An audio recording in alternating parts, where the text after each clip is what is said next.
and good evening. We will record this session. We are very grateful to each and every one of you for attending our session today. I must say before we start, I would like to stress there is interpretation available in Spanish, Portuguese, and French. All of our speakers will be speaking in English, including myself. And how you can do that is by clicking on the globe icon and select your language. If you encounter any problems, please do reach out in the chat and our team will help you to facilitate it. Also, very warm welcome to our translation team today.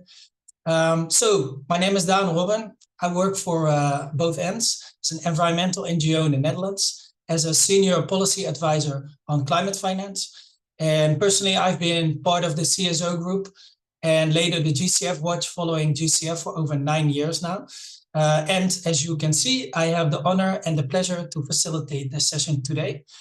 So why are we here today?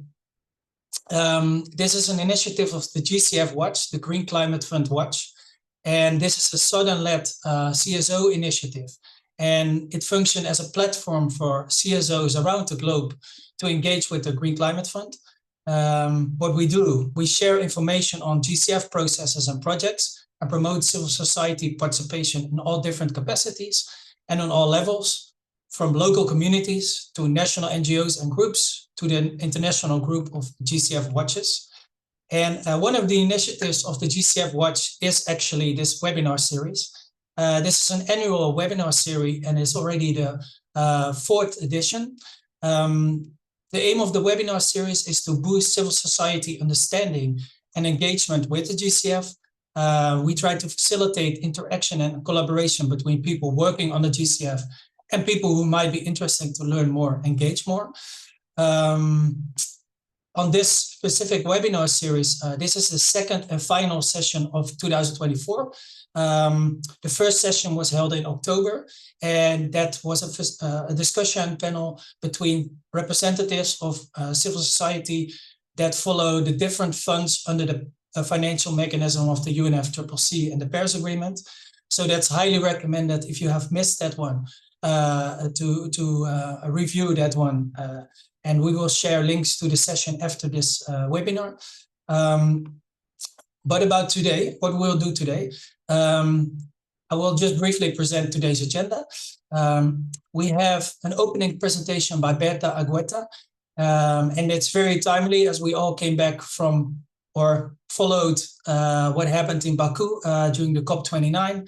And we're still making sense, or I would say nonsense, of what happened in Baku.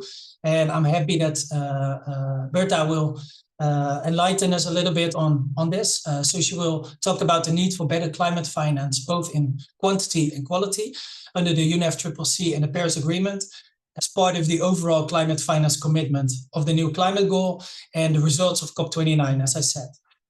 So she will take 50 minutes for this. Afterwards, we will have a great panel discussion with civil society friends, experts, or I would even say veterans, engaging with the Green Climate Fund, with a lot of expertise at many levels, but also at board level. And they will speak and talk and highlight important topics under the GCF, such as gender, indigenous peoples policies, the independent redress mechanism, and the access to information. After this, we will have time for Q&A.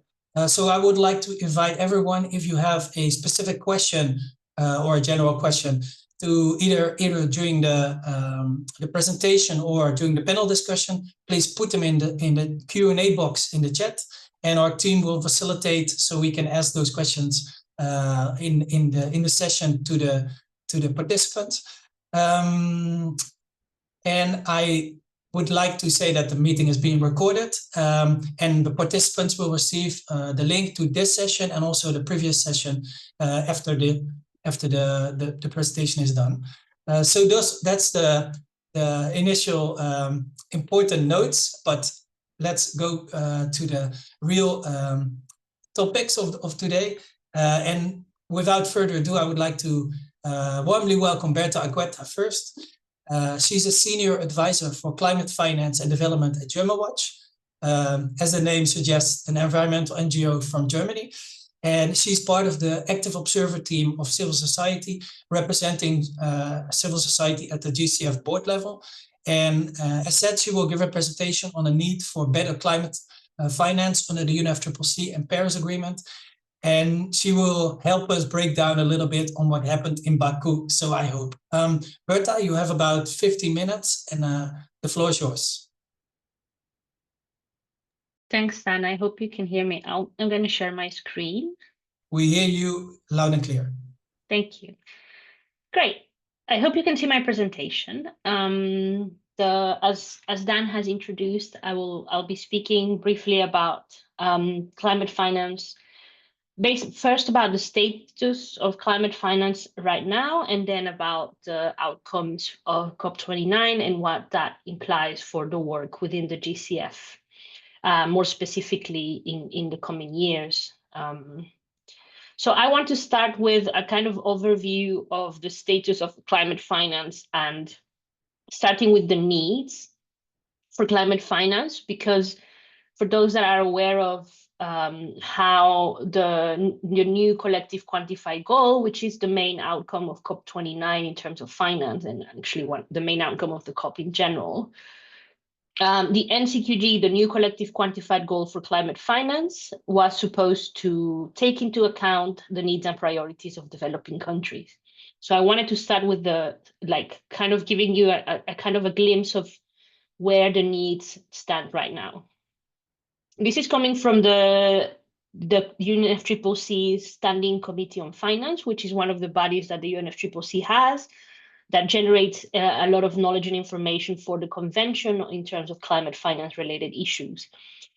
And this report came out at the end of this year, right before COP, to give a glimpse of the needs of developing countries in terms of climate finance.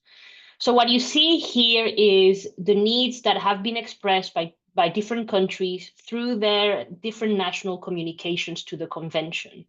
So you have the national communications themselves, these things that says NCs, you have the nationally determined contributions, you have the national adaptation plans, you have the biannual update reports, the technology needs assessment, and technology plans, long-term strategies for decarbonization and so on. And all of these communications that are sent by countries to the convention contain a glimpse of the different needs of developing countries for implementation of climate action.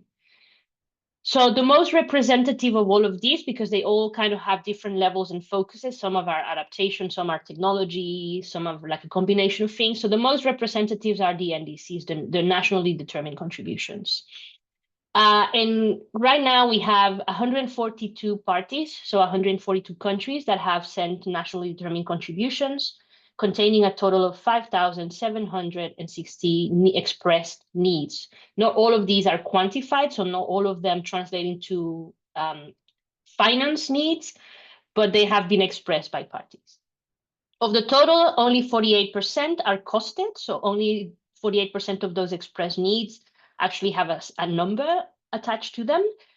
And if you take that number, the expressed needs of developing countries amount to between $5 and $6.9 trillion in the period, like at different periods of time, actually, because the NDCs are expressed through different periods of time. These are considered the most representative metric, but it's important to know, because this is only some countries and only some of those needs are costed, that this is not an entire reflection of the needs of developing countries, right? And it doesn't reflect accurately all developing regions and so on. So of those needs expressed, if we only look at the ones that have been cumulatively expressed up until 2030, we have that the costed needs are between 5 and 6.9 trillion. So it's close to the total expressed. So basically, the total needs of expressed in the NDCs of developing countries amount to between 5 and almost $7 trillion cumulatively until 2030, which translate into about $455 to $584 billion per year of needs expressed in the NDCs. And again, this is only a partial picture because not all the needs are expressed or costed in these reports. So if you look at it more specifically, adaptation needs, for example, the UNEP produces every year something called the Adaptation Gap Report. And you can see that they have calculated that only for adaptation, the needs expressed in NDCs and NAPs amount to $387 billion per year up to 2030. This is what countries express in their communications. They also model costs. So this is a more top-down approach of trying to model what the costs are. So they think that the model costs for adaptation are $215 billion per year in this decade, so until 2030. So it's a bit different, but it's basically two different methodologies to assess needs. And if you see what we have right now in terms of public finance flowing to adaptation, which is the green lines you see here, you'll see that the gap between the needs expressed by countries, those modeled by the authors of this report, and the actual finance flowing is enormous. Like the gap between what is needed and what is actually flowing to adaptation alone is actually extremely big. So the gap is calculated at between $203 billion and $388 billion per year. It's quite a significant gap in between what's available right now and what is needed for adaptation in developing countries. And an interesting point about this is that if you look at, for example, how these needs compare to, which represent about 0.6 to 1% of GDP of these countries, and you compare it to the debt interest payments of these countries, so the interest rates that these countries paid towards their debt situation, which amounts to 2.4% of GDP, you will see that developing countries, many developing countries, excluding China, spend more money paying interest on their current debt that actually invested on their climate adaptation needs. And they could cover alone their climate adaptation needs if they didn't have to spend all of their significant portions of their GDPs repaying debt to external sources. So that's kind of giving you a panorama of what we have now as needs of for adaptation and mitigation. Now, what is the finance provided and mobilized? And this is just looking at the finance that is provided by developed countries or mobilized through these public interventions by developed countries. And in here, I have another report by the Standing Committee on Finance, which compares different methodologies of calculating what the finance provided and mobilized has been in the past few years. And this is in the context of the previous finance goal, which will come to an end next year, in which basically developed countries had committed to providing and mobilizing $100 billion per year. So if you see the reports of the OECD, which is a donor-led organization, it looks like, and this is the first graph you have in here in kind of like orange, brown tones, you will see that the 100 billion goal that was supposed to be met in 2020 was not met in 2020, but it looks like it was met in 2022. So if you see the numbers in here in 2022, you will see that we have a cumulative number of 115 billion in 2022 with all different sources counted. So bilateral public finance, multilateral public finance, export credit agencies, mobilized private finance attributed to developed countries, and so on. However, if you see the graphs that are below, the blue one and the green one, once we change the methodological approach and the understanding of what climate finance, what type of finance should be counted towards climate finance, you will see a very different panorama of what's actually being provided. And I would like to focus on the green one, which is an independent report by Oxfam, which is a civil society organization, in which they use a different method. They use the same data as the OECD report, so the same data as the report that's shown in orange, but with a very different definition of what is acceptable as climate finance. And they found that the actual finance provided and mobilized in 2022, unlike what is claimed by the OECD, which is 115, almost 116 billion, it's actually only between 28 and $35 billion. It's a huge difference between what is reported by the OECD. And the difference is basically that Oxfam only measures what they consider the actual financial effort of developed countries. So what they do is they discount loan repayments. They don't include non-concessional loans, and they exclude other instruments that are not, let's say, concessional, because they actually imply that developing countries are paying interest rates. And so they are actually doing the effort of investing in climate change and not developed countries themselves. So you see that depending on what you understand as climate finance, you can actually have a very different understanding of what's actually being provided and mobilized at any given point in time. And this is really important because the definition of climate finance is actually key to understanding how we are doing in terms of climate finance. And this is one of the big things that developing countries were pushing for at this COP29, to have an agreed definition of climate finance that would allow for a joint understanding. And that was one of the disappointing results, because we didn't actually get a definition of climate finance. So these issues that you see here with different data showing different outcomes will continue into the future, because we still haven't managed to have an understanding of climate finance. Now, looking at adaptation and coming back to that discussion about what should or should not be counted as climate finance, you will see, for example, that a lot of the climate finance provided is actually in the form of loans. A lot of them non-concessional loans, meaning that are loans at market rates, which present very high interest rates that developing countries need to pay back. And you can see in here that from the different sources, the channels actually that tend to rely largely on loans is the multilateral development banks, like the World Bank, the Inter-American Development Bank, the Asian Development Bank, the African Development Bank, and so on. These banks rely largely on the provision of loans for their climate finance.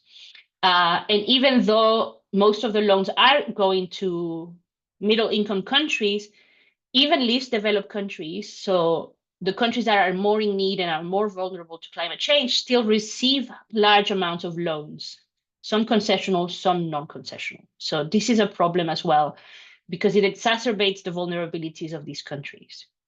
And if you see, for example, because this is a GCF-focused webinar, the multilateral climate funds over here, which are a small part of the total, actually provide the majority of their finance either through grants or other instruments, so non-loan instruments, which is much better than the multilateral development banks.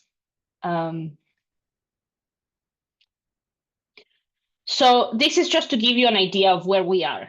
And now I just wanted to quickly introduce the results of the COP so that we can also see what we can expect in the future. As I said before, we didn't get a definition of climate finance. So the methodological issues that I discuss here will continue into the future. And more importantly, we came from a 100 billion goal, which was basically a goal for provision and mobilization of climate finance from developed to developing countries of $100 billion per year by 2020 and up until 2025. What we got from COP29, it's a goal that is in many ways quite similar to the 100 billion goal. It's in itself, as you see the decision, and this is a direct quote from the decision that was taken, it's an extension of the goal referred in paragraph 53, which is the 100 billion goal. It's $300 billion per year by 2035, which may sound like it's an increase from 100 to 300 billion, but it's, as you saw before, very, very far from the needs of developing countries. And also, what's important to highlight here is that it's no longer a goal only from developed to developing countries, but what the decision says is that developed countries will only be taking the lead, which means that there is an expectation that some developing countries, if not all developing countries, will also have to provide and mobilize finance under this new goal, which is a complete break from what used to be the understanding of climate finance before, where it was definitely from developed to developing countries. We still have Climate finance provided from a wide variety of sources, so private finance will still be playing a role there. The multilateral development banks will also play a big role there. And if you see here, for example, in the C section here, it recognizes what it's called the voluntary intention of parties to count all related flows from all related finance mobilized by multilateral development banks, so the World Bank, the IDB, the AUDB, etc., towards achieving the goal. What this actually means is that before, only the outflows that were related to developed countries were counted, and now all outflows could be counted towards the goal, which means that this 300 billion is probably not going to be additional finance. It's just going to be the same finance that was already flowing, but from developing to developing countries. So developing countries now will contribute, and this finance will be counted towards the 300 billion goal, which was not the case before. So we may very well end up not having any additional finance, but just counting finance that was already there and wasn't counted before. So these 300 billion may not even be more than what we had before. It may just be largely the finance that developing countries themselves are providing, included in the accounting of this goal. So we're not close to meeting the already conservative estimates of needs of developing countries.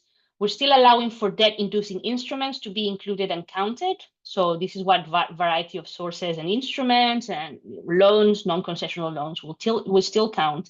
And the focus on the MDBs, which are channels that provide finance in the form of loans, it's still very much there and will continue, and they will continue providing and being a large part of the finance provided through non-concessional instruments. The decision also states, for example, and this is important for the conversation on the GCF, that a significant increase of public resources should be provided through the operating entities of the financial mechanism. So in here we have the Adaptation Fund, the Green Climate Fund, which is an operating entity of the financial mechanism, the Fund for Responding to Loss and Damage, which is also an operating entity of the financial mechanism. We also have the Least Developed Countries Fund and the Special Climate Change Fund. So all of these funds are now supposed to be playing a bigger role in the provision of public finance. And if you see, it says at least triple annual outflows from those funds from 2022 levels by 2030 at the latest. So if you see this sounds very positive, right? We expect a tripling of the annual outflows of these funds, the GCF, the AF, and so on. But if you go back to what we had in here and you look at how much the multilateral climate funds actually represent in terms of the total climate finance, is actually very small. And in 2022, which is the year that it's being counted here, was actually the lowest year for outflows of these funds. It was something about less than $2 billion. So what this tripling actually means is that we will move from something that is lower than 2 billion to basically 6 billion. And this is 6 billion out of 300 billion. It's nothing. It's not even like, I don't know, it's like less than 2%, I think. I didn't do the math quickly enough, but if you see, it's 6 billion out of 300 billion. So it sounds like it's a lot because it's a tripling, but it's actually very small compared to what the total goal will be. So it is positive there is a focus on the multilateral climate funds, which are more likely to use non-debt inducing instruments and have more equal governance, where the board has representation of developing countries. But given the low levels of outflows in 2022 from these funds, this increase will be representing a very small part of the total climate finance that we can expect from now till 2035.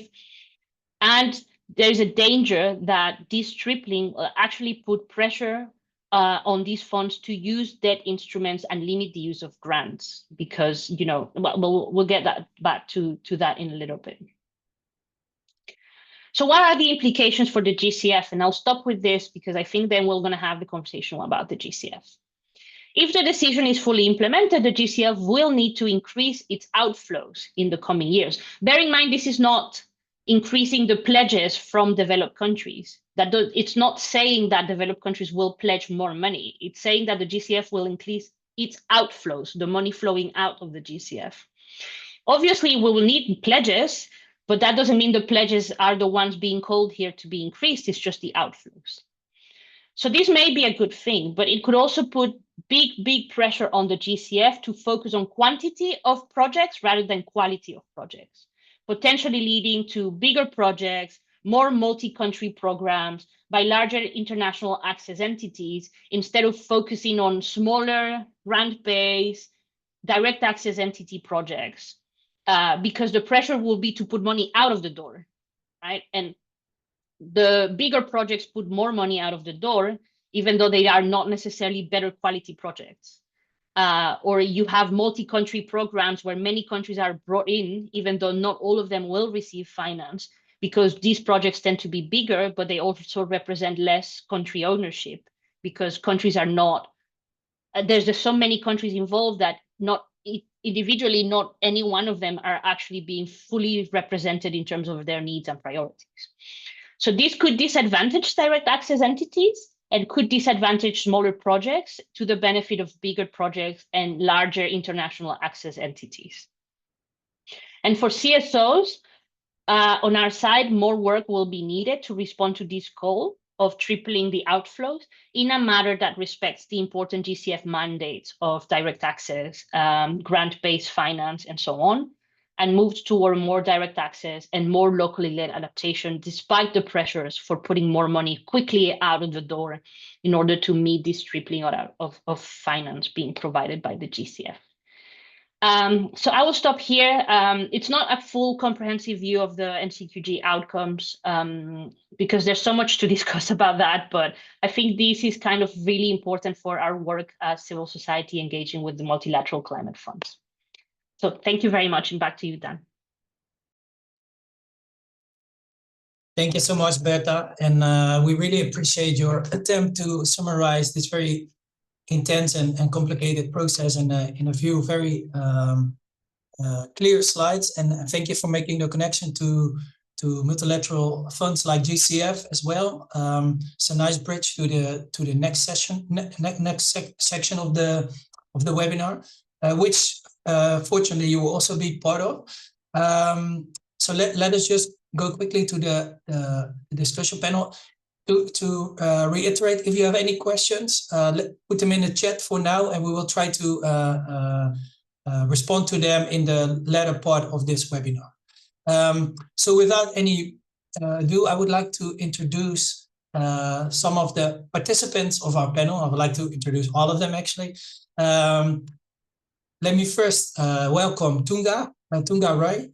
He is the director of the Climate Change Partnership Program at the Nepal Federation of Indigenous Nationalities and a member of the Indigenous Peoples Advisory Group, IPAC. And he's joining us actually from the Philippines, where he's attending the Loss and Damage Board meeting. So thank you very much, Tunga, for making time for this, despite your very busy schedule, probably.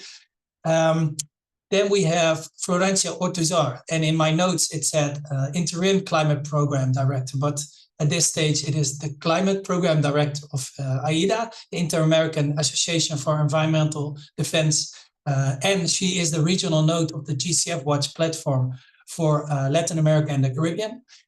And of course, I would also like to warmly welcome Natalia Daza, and she's a researcher at the Business and Human Rights Resource Center and a GCF Gender Monitor for Latin America and the Caribbean. I hope I have all the information correct here. Let us first dive into the first question that was prepared, and that is, it's basically a twofold question.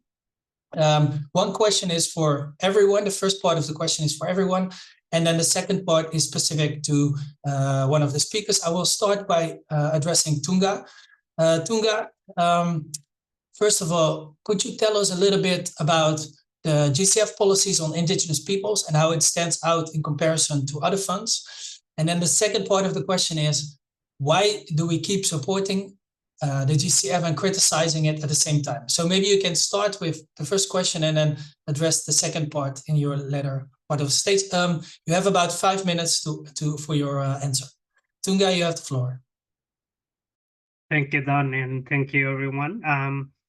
Maybe I start with the second question first, why we like GCF and also why we don't like GCF, and I go to the indigenous peoples policy, if that makes sense. So I hope you can hear me. So Bertha has a very clear background presentation. I try to speak slow because we have also interpretation service. So she clearly indicated that the GCF is a multilateral climate fund established by the convention, by the UNFCCC. That is the one reason why we support GCF, because its mandate guidance comes from the convention, and also they have to report to the convention, meaning that the UNFCCC. That is where the developed countries and developing countries make decisions. So you can see the difference between GCF and the multilateral development banks, like the big banks we can name, for example, the World Bank, ADB, or other Inter-American Development Bank, so on.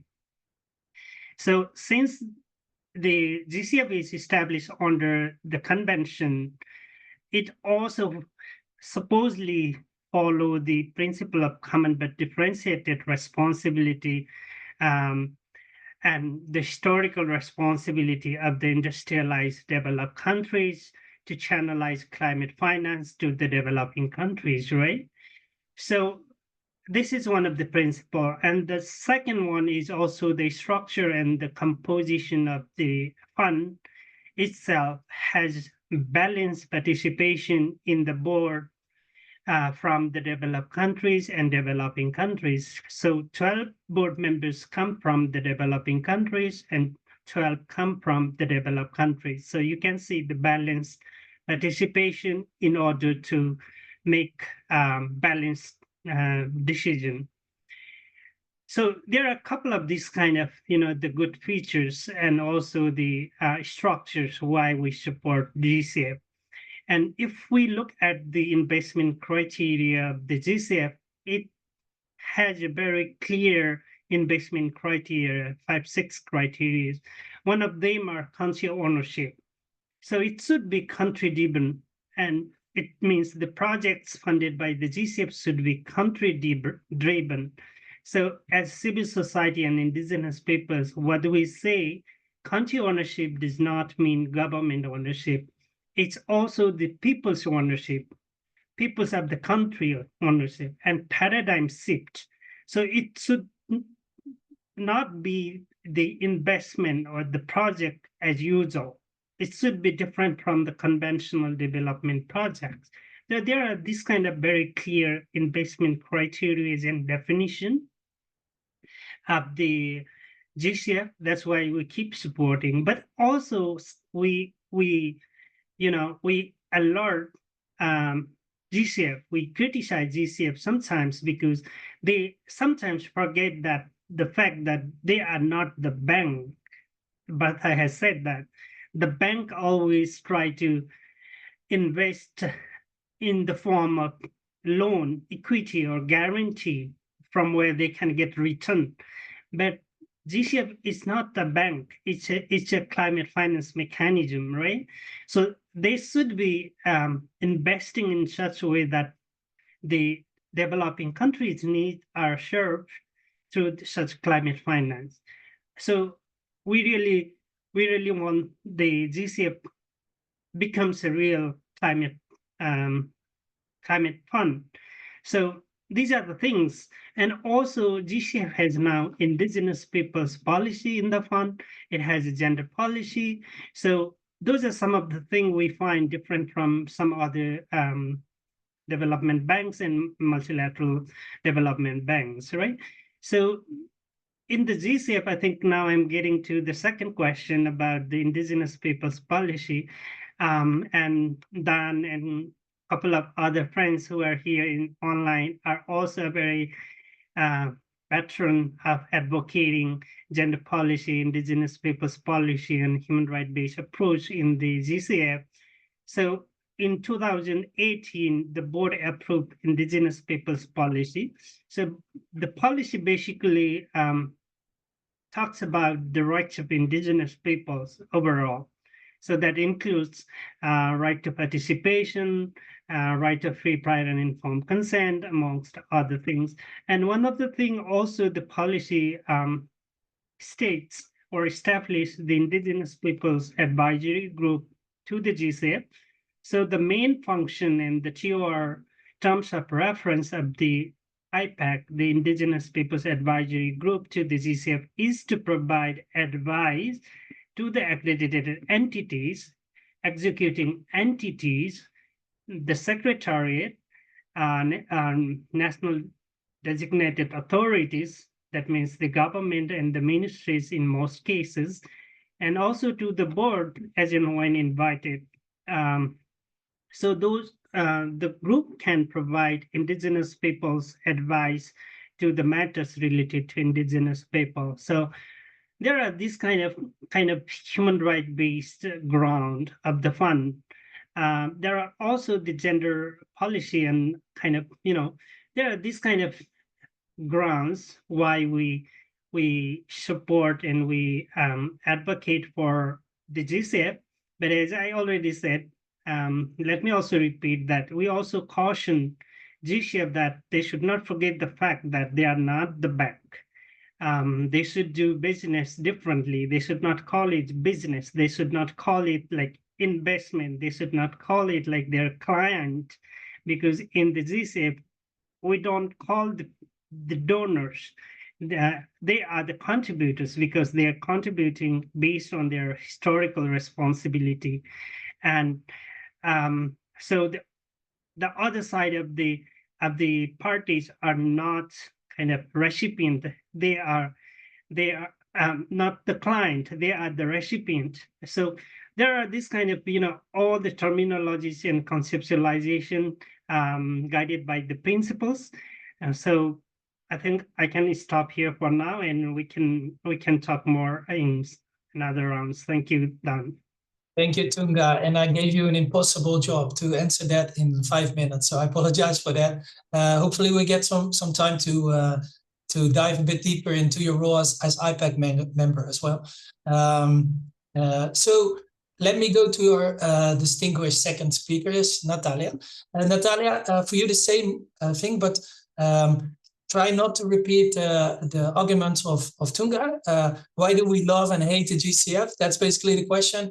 And my other question would be to you, how is gender addressed in GCF policies and its projects and programs? And could you make a short comparison to other funds and IFIs? The floor is yours. All right, thank you, Dan.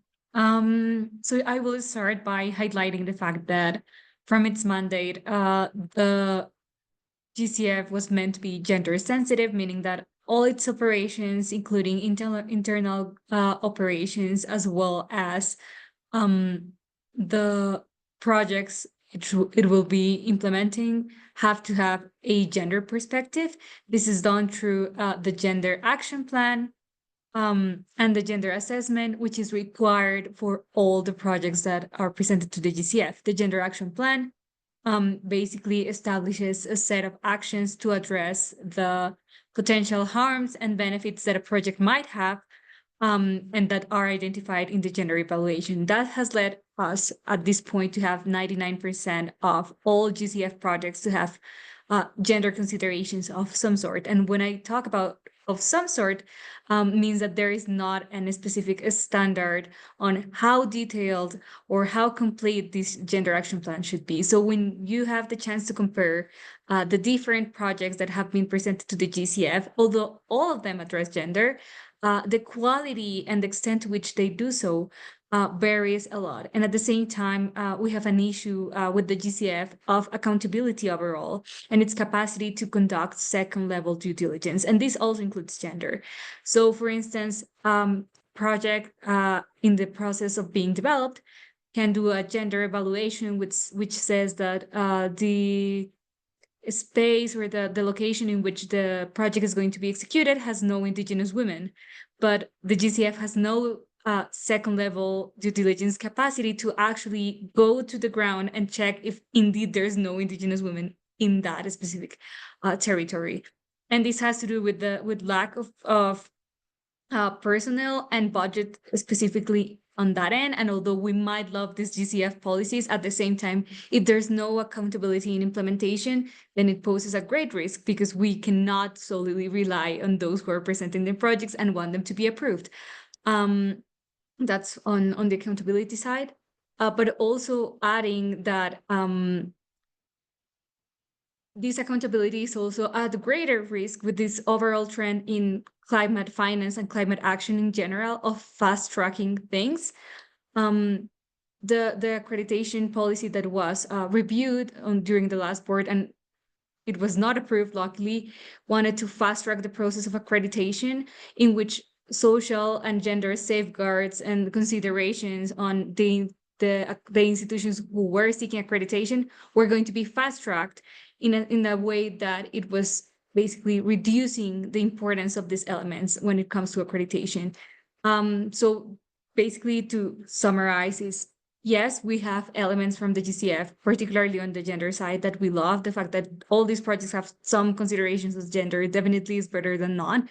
But because there is a lack of accountability mechanisms that are strong enough, particularly from the level of second level due diligence, and we cannot only rely on the redress mechanism because they also have limited capacities. And for instance, they have sought in the last year a massive increase in the amount of cases or possible cases. There is a huge risk. And with these tendencies, particularly in updating the policies of the fund to fast track this process and leaving the gender component behind, we are seeing a much increased risk in this end. Thank you so much, Natalia. I think you've done very well combining those questions into one answer. Thank you so much for that. Let me go over to Chile, to Florencia. Florencia, how does the GCF redress mechanism work? What could you share with us from your experience with the mechanism? And also relating to the question, why do we still support and also criticize the GCF at the same time? The floor is yours. Thank you, Dan. Welcome, everyone. A pleasure to be here. Well, without repeating what my colleagues have said, just like as a general view, I'd like to say that the GCF is in fact very progressive in its policies and written procedures. That's why we defend it. But there's still a lot to do in walking the talk, as they say. So I'd say that in general, like the base of all this is that it was set out to be better than other financial institutions. So it's more progressive, it's more new. So it has like a lot of learning to do from what had happened in other mechanisms that had not given the results that they were expected. In many times they had caused harm, some emblematic ones such as the inspection panel, which has a long history of problems that are in the end lessons to learn. So this was a fund that was created as the largest climate fund, and it was always explicitly tied to the climate treaties, the UNFCCC and the Paris Agreement. So it, for example, has also like a very concrete link to important climate principles which are embedded in human rights and in the recognition of the fact that developed countries need to put in the financial help for developing countries to be able to address climate change. So all that makes like a very strong base in terms of policy and procedures, but again, we end up fighting with it in spite of all this, because implementation is not perfect. But we do have as civil society organizations like a leverage point from where to work with the Green Climate Fund. So I'd say that was like my general view on the first question. And regarding the redress mechanism, well, the redress mechanism of the GCF, known as the IRM, the Independent Redress Mechanism, does stand out for maybe the same reasons that I was just describing, the fact that it's more progressive, it's more or less more new fund, so it has learned a lot from other redress mechanisms. Well, the thing is that, again, it has like really good policies, but we don't have like a lot of experience yet, because up to now there have only been 10 complaints presented, which is not a lot. This is understandable also because the GCF has only been giving out money for 10 years now, if I'm not mistaken. So some of the positive features of the IRM, which stand out in comparison to other redress mechanisms, and which are the things that we as civil society organizations have to be always like pushing for them to improve and to be maintained. is that it has a preventive function. So this means that complaints can be filed even before harm occurs. So a community can file a complaint when it considers it is being harmed by an investment of the GCF or a donation or project or program, but also when it fears it can be harmed. So this means that the IRM is set out to solve problems before they happen, which is obviously very, very valuable. It is also quite good on accessibility, at least in what it says in its policies. So this is something we can work with. There are multiple complaint channels. There is no burden of proof for complainants that want to file complaints. And the complaints can also be filed by representatives. So it is quite easy for someone that wants to present a claim before the GCF to do so. It also has a very interesting attribution faculty of self-initiation, which means that the IRM can investigate projects even without a formal complaint. So if the same IRM can see that a project could cause harm or is causing harm, it can initiate its own investigation. It doesn't have to be asked for it necessarily. So that is also something really interesting. And lastly, although recommendations that come from the IRM are not binding, so for example, if the IRM comes up to the conclusion that a project did vulnerate human rights, it cannot force its recommendations to the board. It can only present them. And this is something that all redress mechanisms have. They are never like sort of able to impose their decisions. But the IRM does have like an interesting pressure possibilities to make the board do what they consider should be done, so to speak.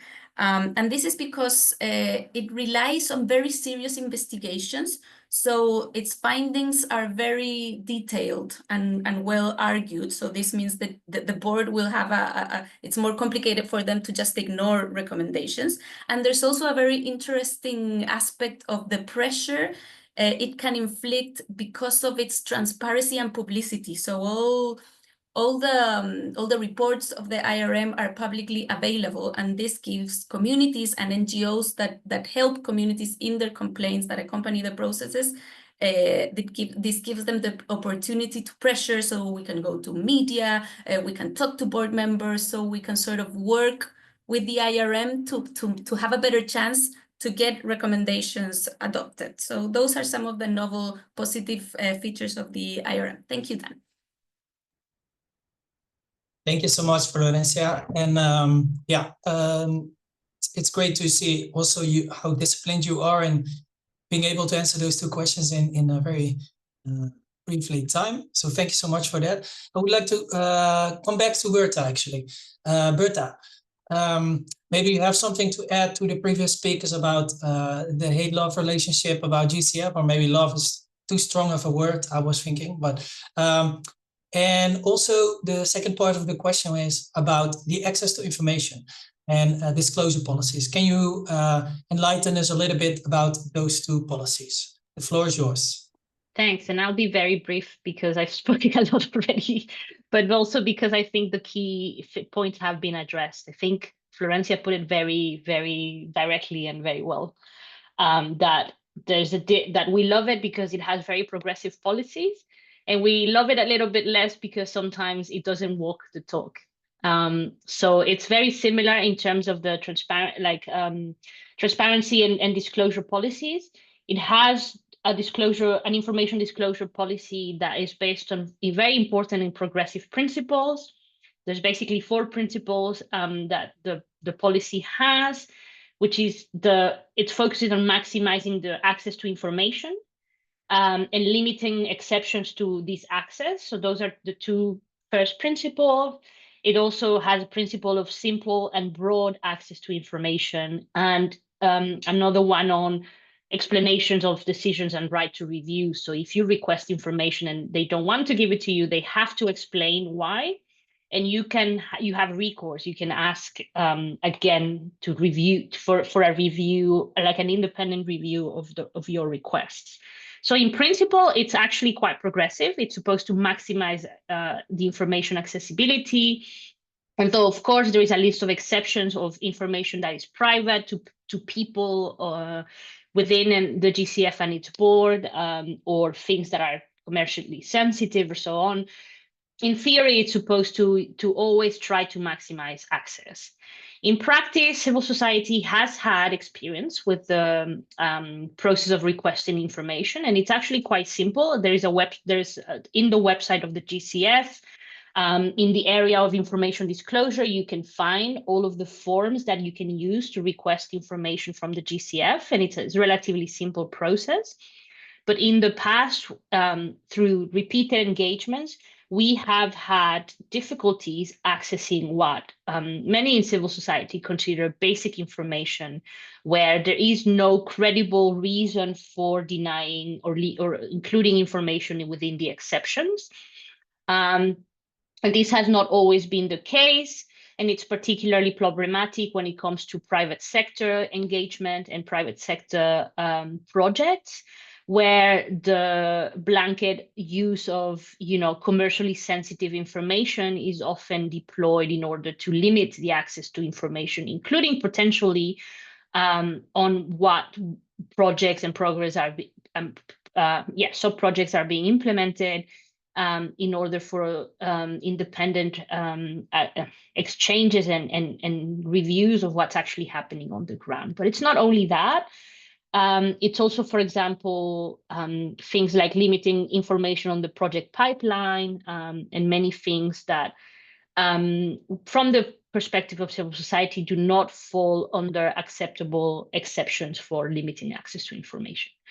So yeah, I'll stop there, but it's basically, we have very good principles, and sometimes the understandings of how to implement those principles are very different from what the GCF understands as what independent civil society and other independent actors around the GCF understand should be acceptable exceptions.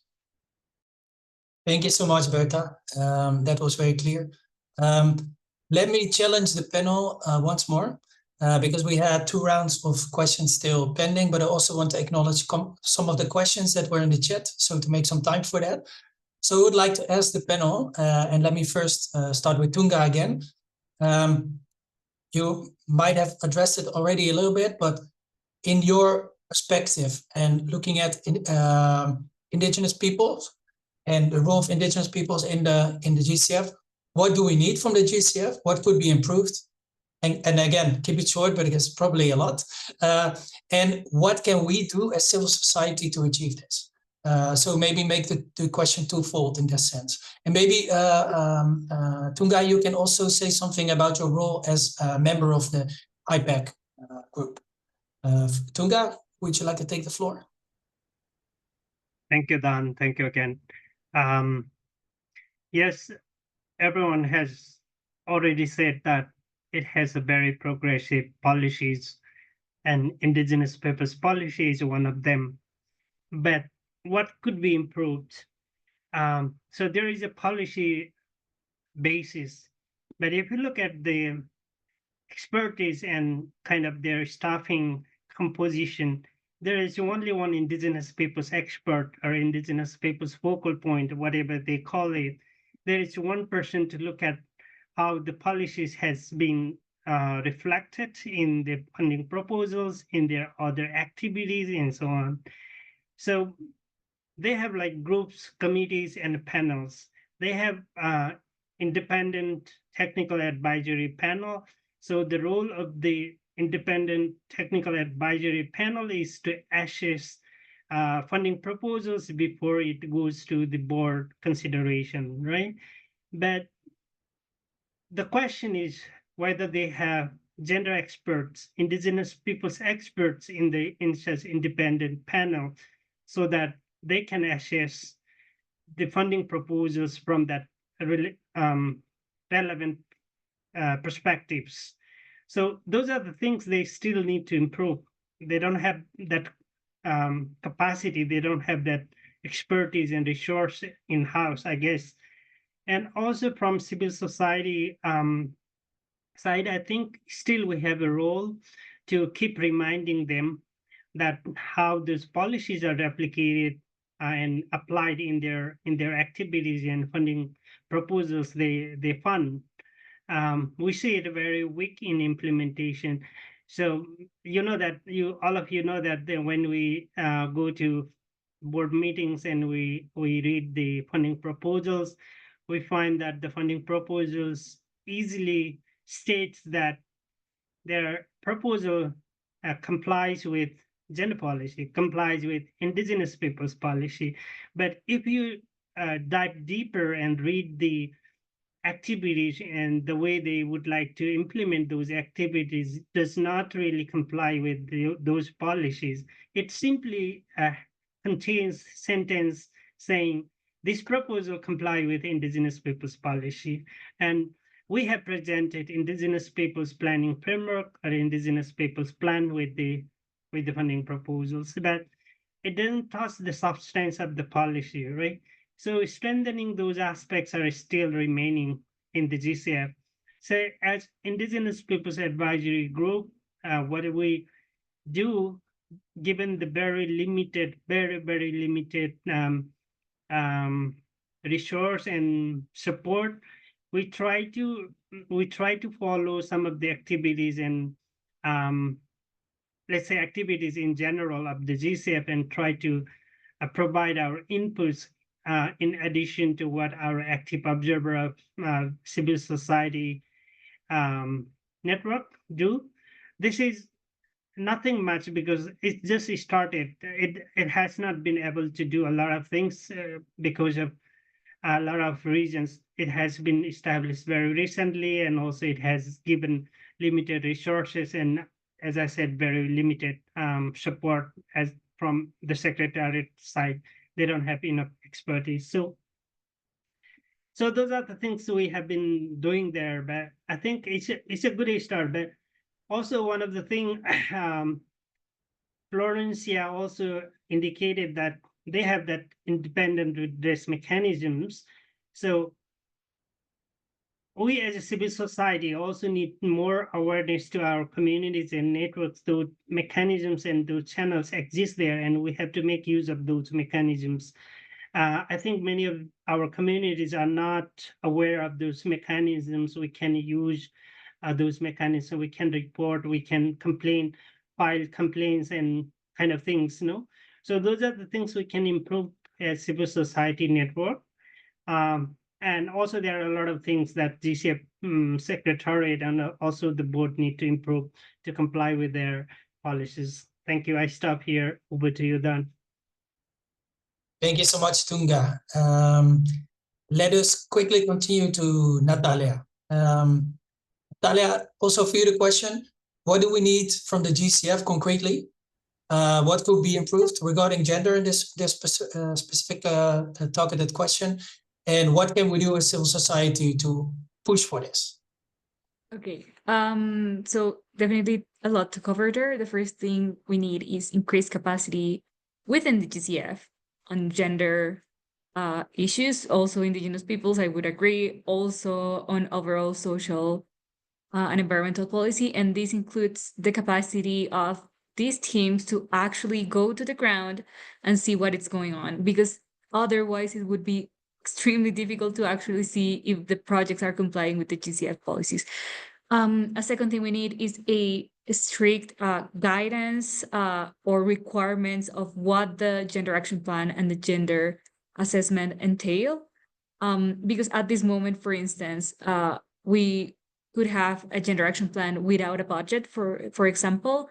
We could have a gender action plan that has no considerations on intersectionality, that invites women to participate, but does not provide any of the resources for women to actually participate in the discussions. So that would mean women would be doing additional unpaid labor as they participate in the projects.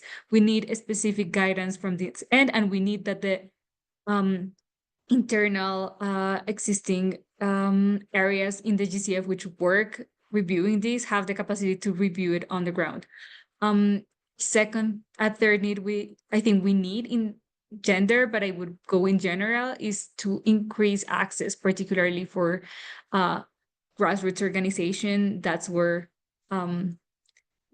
I would say, the most interesting climate action occurs, and the fact that these organizations cannot access the funds from the GCF at this moment is a huge failure from the fund.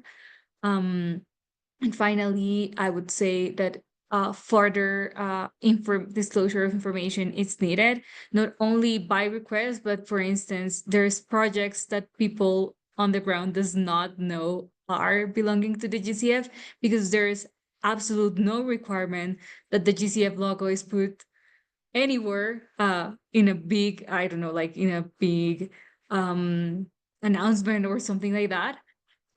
So how are we expecting communities to use, for instance, the IRM when they don't even know that the project they are having issues with is financed by the GCF? So I think that's some of the things that come up to my mind. I think that we as civil society have been extremely resilient in trying to continue to push the GCF to keep its progressive record and improve on it.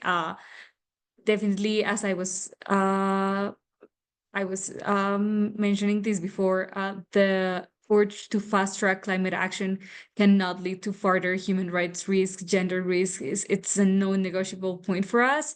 So we're holding the line there, but definitely everybody is welcome to support our work at all times, and definitely hoping that this will not lead to, I don't know, modifications to the actual observer policy. That's something that it's currently of our concern. So hopefully that's something that the GCF will not consider, and if it will consider, it will be to the advantage of active observers and observers in general, rather than to their detriment. That would be it from my end. Thank you so much, Natalia. In the sake of time, it's always such a challenge to moderate these things, because it's so much knowledge in the panel, so much knowledge in the team. So being mindful of that, I would like to go to Florencia. Same question, but then specifically regarding the redress mechanism. Would you like to take the floor, Florencia? Yes, of course. Thank you, Dan. Well, I think this is, as I was saying before, and I guess everybody's been saying, especially with the GCF, an issue of gapping the policy implementation gap. So you got really good policies, but how is it being implemented? And civil society has a very important role in making sure things get better and better and improving all the time. And to answer your questions, I'd like to bring in our emblematic case, which maybe many of you are aware of. It's a case we worked for a few years until the beginning of this year, where it ended, which was a complaint we helped carry with indigenous and Afro-descendant communities in Nicaragua, which were complaining against a project that had been accepted by the GCF and that would cause them vulneration in their human rights. So this was a very, very interesting case, and I think it's very valuable to learn from real cases, and that's why I am going to reflect on this, and with that share what lessons we learn and what we can use from this case to work forward. So very briefly, this case was filed by these indigenous communities because of a project that had been accepted by the GCF in Nicaragua. And the IRM initiated an investigation in 2021. And the thing was that the IRM did a really, really good job with the investigation. They carried it out very seriously, very thoroughly. They traveled to Nicaragua, staff from the IRM.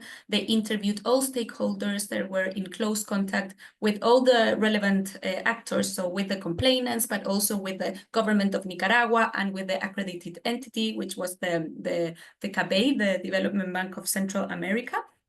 And they ended with a final report that came out of all these investigations, which confirmed the key allegations from the communities. And this is something that also doesn't happen very, very commonly, that the redress mechanisms find that communities were absolutely right on what they were claiming. So this was also very, very interesting. Finally, I'm not going to get into the details of what happened, but the bottom line is that in 2024, so in March this year, the Secretariat Secretariat of the GCF canceled the project. And this was obviously something very, very important because it means that the redress mechanism really could overturn the approval of a project, of a GCF project. So what did we learn from this in terms of how we can make these redress mechanisms continue to deliver this kind of positive results, where they can really like change the course of actions because there is human rights vulnerations happening? So one is that it's really important that that these mechanisms exist and that communities can raise their concerns and that they can do it before the harm occurs. Before the harm occurs. So in this case, there were no funds disbursed for the project. So there was only like a fear of harm and we could stop it. The process made it that the harm stopped before it was caused. So this was like a really good lesson on the importance of this possibility. Also, it showed the importance of really implementing policies. As we have said, the GCF has these really strong policies in place, but in this case, they did approve a project that was vulnerating human rights. So policies were not being well implemented, and this shows the importance of being much more rigorous with that. For example, one thing that came out of this project in particular was how important it is to implement these policies carefully when we are implementing projects in places where there is conflict, which was the case of Nicaragua. And this is something that unfortunately happens in many of the countries that are beneficiaries to the GCF. So things are not easy, there are no good institutions, human rights vulneration, etc. It also showed the importance of the community resilience, which was there, which with tireless, very bravely, and the importance of civil society organizations that help this community. So this was, AIDA worked in this, but it was not only AIDA, there were many other organizations involved, and all the network of civil society organizations was pushing for this result. So that is also very important. It shows how important the work of NGOs and civil society organizations is. For example, we were as civil society organizations, we did a very important job in, for example, talking to media, working on the pressure for the board and the secretariat, also talking with the board members. So we have like built all these relationships within the GCF that we could put in our favor to get this done. And finally, I think this case showed how important it is the credibility of the IRM, which did a really, really good work in its investigations. So and this has to do with the fact that it's an independence redress mechanism, that it was well resourced, that they had the capacity to do the investigation they did, to travel to Nicaragua and to dedicate all the time and resource and technical capacity for a very, very good result. So thank you very much, Dan. Thank you so much, Florence. Yeah, and it also shows how widely the CSOs are working on this, not only pushing for better projects, but also monitoring when projects are not going well and play a crucial role in that. And you have showed as AIDA and communities there how important it is to do that. So thank you so much for that. Over to Berta for the last part, asking Berta to be brief. Same question on information and disclosure policy. Please, Berta. Yeah, I'm going to be very brief because, again, I think everything has already been said, and I fully agree, especially with the last part about what Florencia was saying about our continued engagement with the board and the secretariat and our continuing kind of this engagement that allows us to really highlight the issues and explain based on the policies that we have that, as we mentioned, were quite progressive. The ways in which things can be improved and why they need to be improved.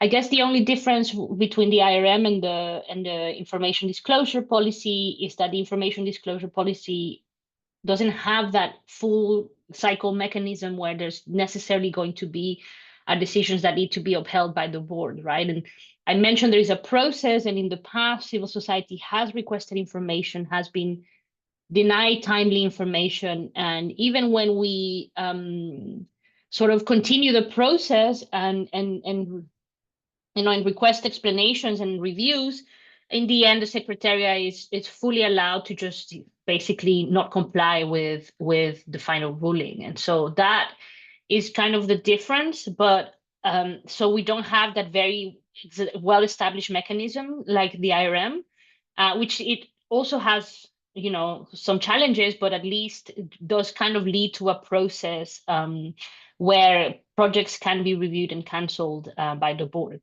But I think it's still important to continue this engagement and continue requesting information, and also engaging with the review and revision of policies in order to, first of all, make them better, but also prevent them from becoming weaker, which is always a danger when something is revised.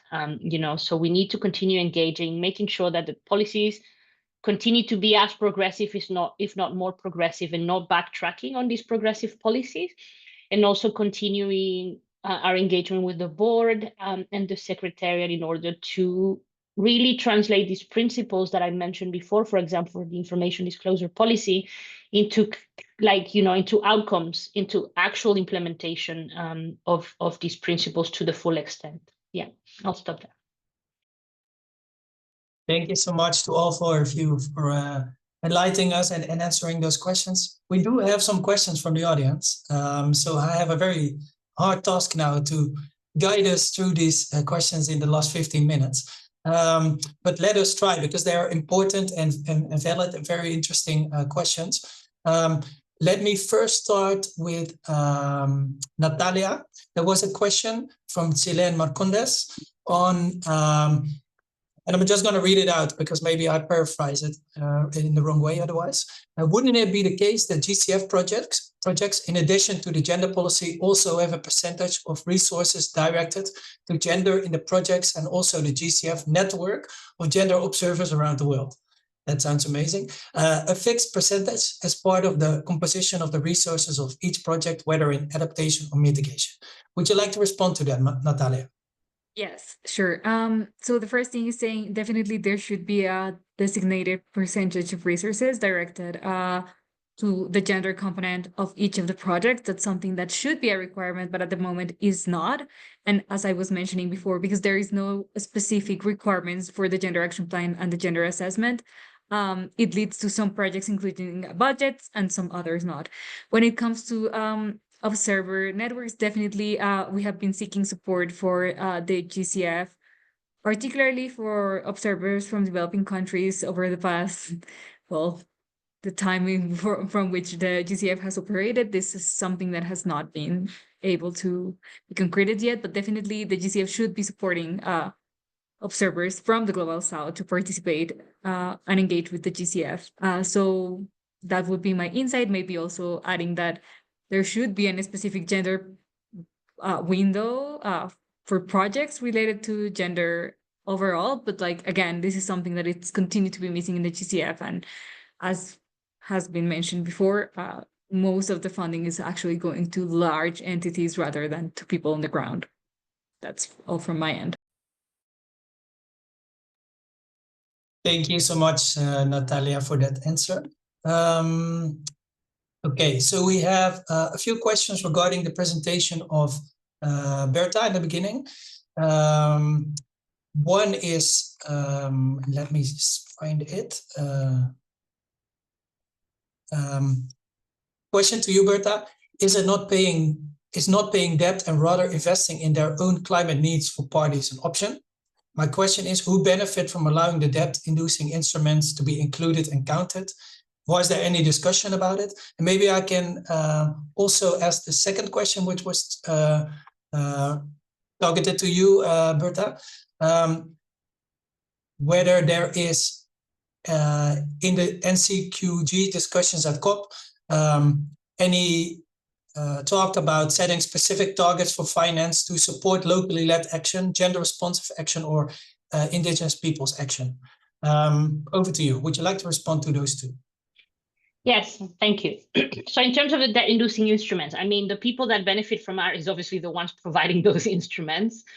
First of all, because if you account for debt instruments in full, so, not taking back the repayments, then it looks like you're providing more finance that you're actually providing, if you're understanding, as Oxfam does, which is not the flow of money itself, but the amount of effort that countries are making.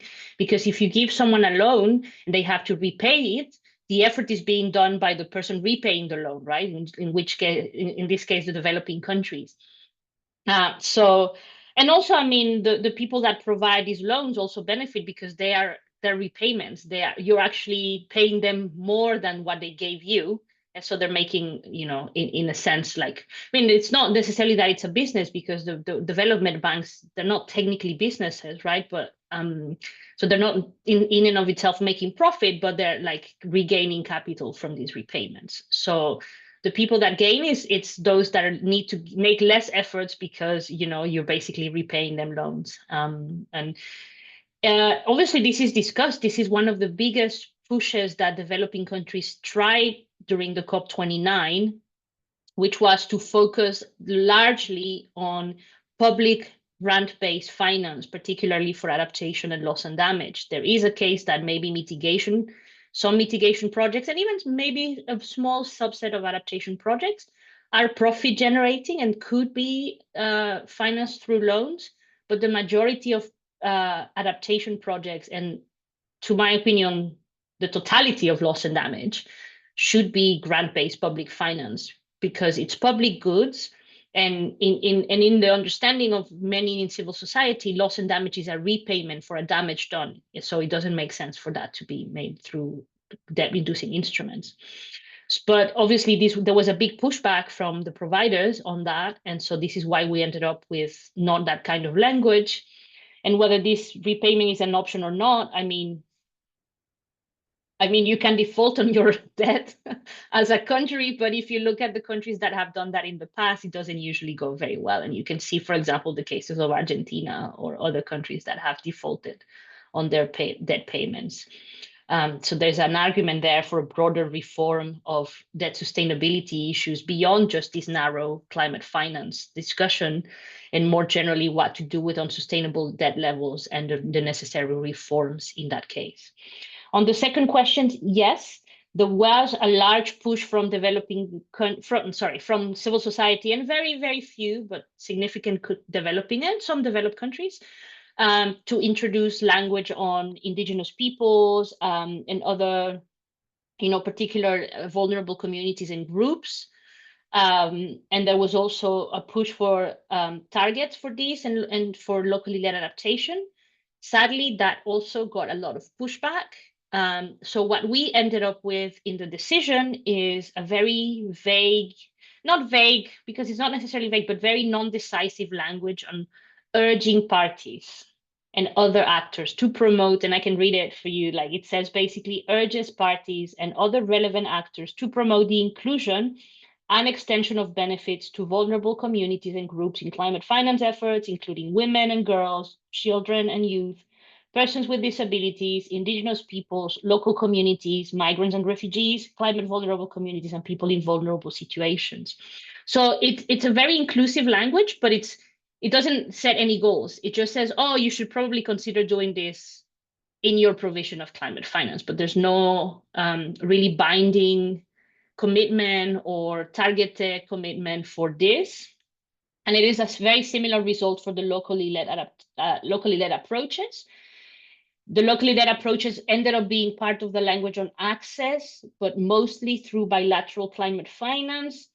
And it's very weak because what it says is that it urges parties, blah, blah, blah, amongst other things, to increase as appropriate. So as appropriate basically means if you think it works, but you don't have to, it's just if it works, to support locally led approaches and institutions, in particular for adaptation. So we did end up with some language on there, but it's very weak language, non-specific, with no concrete targets or commitments or anything, just basically telling countries and other providers, maybe you should consider this, but whether they will consider it, what as appropriate means, it's kind of up to everyone's interpretation for them to decide whether they do it or not do it and when they do it. So it's a very, very weak language, which was very disappointing for a lot of civil society who spent a long time in this process trying to put very strong language on locally led finance and finance flowing to, like, for example, gender responsive finance, or finance that is rights based and responds to groups, especially indigenous peoples and so on. So yeah, that's what I can say in that. Thank you so much, Berta. I really echo what you just said. And I also saw a great question in the chat that also lives with me, actually. Because what now? You know, the question is, and maybe I can ask that to Tunga, who is also very much part of the group following what happened in Baku. I will just read it out. What is the position of CSOs now, and how could they influence the discussion on the new climate goal? Will there be any other opportunity or any opportunity in COP30 again of climate finance or the goal, or does COP29 just shut the door on that? And if so, would there be any space or room for CSOs to mobilize and influence again? Tunga, would you like to respond to that? No, thank you again. To be very brief, all of us, I think most of the civil society wanted to have this NCQG text based on human rights based approach, and also very, okay, let me say it this way. We wanted it to be very clear about quality of the finance, human rights based approach, or gender responsive, and all of these things, and also the ambitious quantity on the numbers, on the amount of the climate finance, right? But now we have the text that parties agreed upon. But as a civil society, I think we always push for human rights based approach on climate action. But on the other hand, there is also no way that the parties always will refer back to this text. But as Bertha already said, there are loose language. So how we make best use of those language, even if they are very vague and very loose. So for example, in paragraph 8 and C, there is a language on kind of willingness to invest, put money in multilateral development banks, but we should keep saying that, you know, this is not climate finance. Actually, the debt and loan putting to developing countries is not it's not climate finance. We should keep pushing on that points. And they have also kind of a very compromised language from Global North and Global South. There is a reference on concessional finance for adaptation and loss and damage kind of thing. So there are very loose wording coming from different dimensions, from different positions. So I think the best strategy would be how we can make use of those vague and loose wording. For example, also in the paragraph 19, I think there is a reference on non-economic loss and damage. So how we can advance those terminologies from there, because it's also the moral obligation, even if it's not legal obligation, but the text there is also the moral obligation of the parties. So I think, and also there is something on reporting. I think that's in paragraph 29, where the developed countries shall provide information about how they meet their 300 billion per year target. So there is also a paragraph that they have to provide that.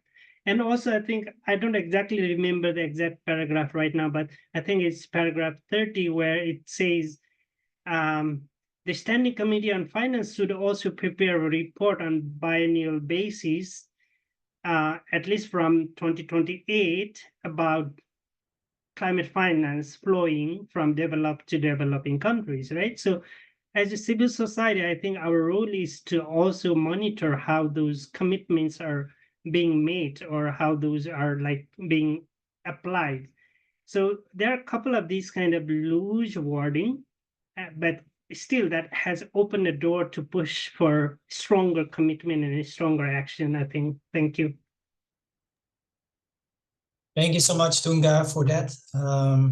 And I think this webinar clearly showed how what happened at the COP level has implications on GCF, but also that we as a group, either working on GCF, working on COP, on UNFCCC, we should organize, mobilize, and look for ways to continue, even if sometimes the situation looks very grim. So let's keep holding on to that.